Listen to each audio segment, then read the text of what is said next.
La parole est sans surprise à Jean-Philippe Davio. Merci, Monsieur le maire. D'une certaine façon, on passe de Montparnasse à Montmartre. Nous allons parler de peintres, de silhouettistes, de portraitistes. Alors, de quoi s'agit-il? Cette délibération est assez technique puisqu'elle fixe le montant de la redevance que chacun des artistes devra acquitter auprès de la ville de Paris pour l'occupation d'un emplacement place du Tertre pour ces silhouettes ou ces tableaux, essentiellement pour les touristes de passage. C'est l'occasion de signaler que l'application d'une ordonnance d'avril 2017 a conduit de manière un peu inédite, surtout pour les intéressés, pour tous ces artistes, à un nouveau fonctionnement du carré aux artistes de la place du Tertre, qui est passé notamment par une remise à plat de leurs autorisations d'emplacement, qui a conduit à une mise en publicité de ces emplacements et une mise en concurrence, puisque c'est dorénavant ce que cette ordonnance exigeait, dès lors que de l'espace public est concédé à des activités à but commercial, puisque c'est bien le cas ici. Et je voudrais signaler que ça a été un travail assez compliqué, parce que beaucoup de ces artistes sont âgés, n'est évidemment pas du tout habitués à ce type de fonctionnement, dans un domaine entre une crête qui est sur une crête entre le commerce et la création artistique. Évidemment, ils ne s'attendaient pas à ces procédures qu'on voit davantage dans le domaine purement commercial.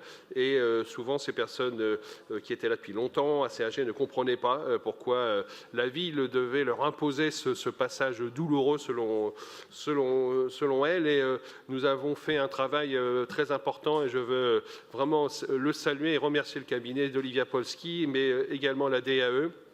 Et je voudrais citer Catherine Degrave, Anne-Catherine Gaillard et Sophie Lazérat, qui ont beaucoup travaillé et qui ont fait l'accompagnement personnalisé quasiment auprès de ces artistes pour leur permettre de candidater.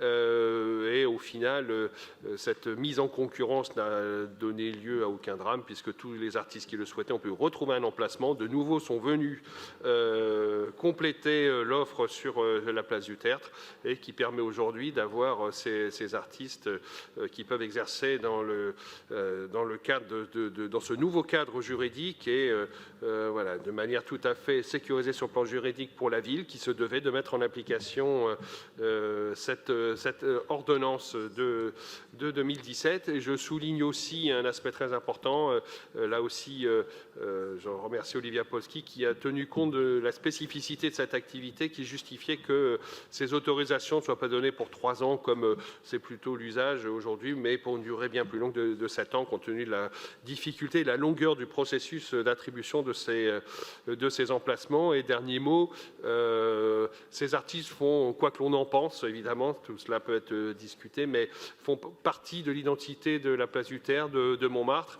Et c'est très important pour nous de sécuriser cette activité au moment où, un certain nombre d'entre vous le savaient, nous engageons une procédure de classement de Montmartre au patrimoine de l'UNESCO. C'est un élément parmi tant d'autres, mais c'est un élément qui en fait pleinement partie. Voilà, je vous remercie.